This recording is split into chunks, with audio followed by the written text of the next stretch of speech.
Welcome to another edition of Campus Spotlight.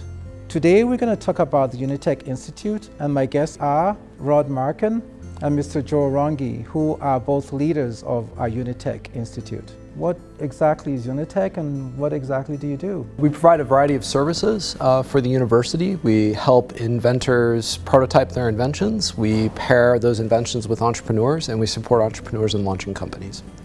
So this is really important for economic development for not just for Nebraska, but for the Midwest? Yes, the way that funding operates for a lot of these companies, we are looking at not just local investors, but national and even global investors. What role does the state have to do with UNeTech?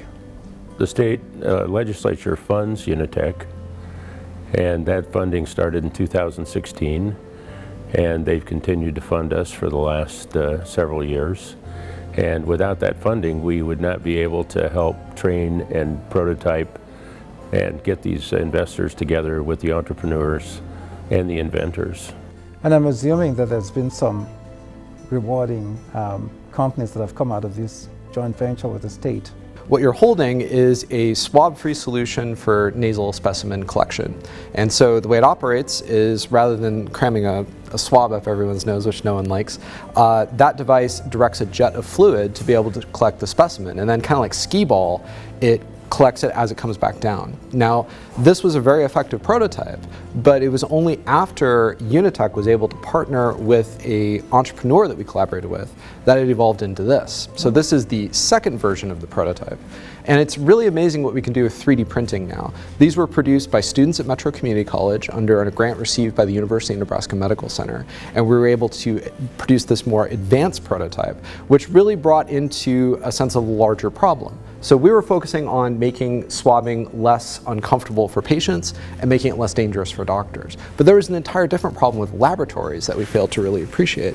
So they were having issues in being able to build out a version of the device that would work better in the laboratory machines. And so in the previous existence, when you do the swabs, you would just stick the swab into a tube just like this. But what they were interested in is taking the tube, putting it on the specimen, and then turning it upside down. That made it so it would no longer jam their machines, and that way the whole thing is operative there. That is really clever. It is really clever. So tell me where we are with this prototype right now. So this is the final production version. So this one is actually injection molded. It's at a facility in Omaha, Nebraska that's working on it. The company that ended up taking this invention in collaboration with our inventors in emergency medicine, they raised $1.5 million and are launching this product globally right now. Another great example is actually this. So this is a syringe that was originally invented out of ophthalmologic sciences. And it really goes to show why you want an entrepreneur working on a project, because the surgeon had a great idea, but he failed to appreciate the full scope of everything that could be involved with it. And when you work with an entrepreneur who has to get an investment and a return on investment, there's an understanding on how to operate it. How do you identify the investors and the entrepreneurs? The technology is presented to UNeMed, and UNeMed works through it, patents it, and then creates a license agreement. Once they create the license agreement, then they kind of throw that over the transom to UNeTech, and Joe and the team go out and start scouring for entrepreneurs to help put those two together.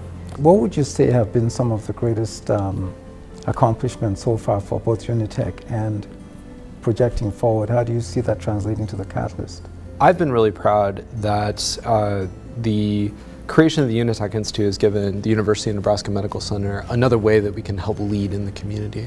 So UNeTech, through some of the programs we've established, we're not only working with UNMC, we are leading Metro Community College, we're leading regional investors, we're leading the University of Nebraska Omaha, all together to do things we couldn't do otherwise. I also think that there are a lot of opportunities with artificial intelligence-based platforms to really try to provide products earlier. So we spent a lot of time talking about the FDA. All those devices that you were looking at had to be registered and produced in FDA-compliant facilities, which is really difficult. With artificial intelligence-based technologies, there is less of a requirement on that production side and an opportunity to get to revenue more closely. But ultimately, I think that it better leverages what is the most important thing at the University of Nebraska Medical Center, which is the incredible global expertise. And how can we embody that in software products that are able to really impact the world in some impressive ways? Well, thank you both. This has been really, really wonderful to learn more about the work of UNeTech and what we have to look forward to. And see you around campus.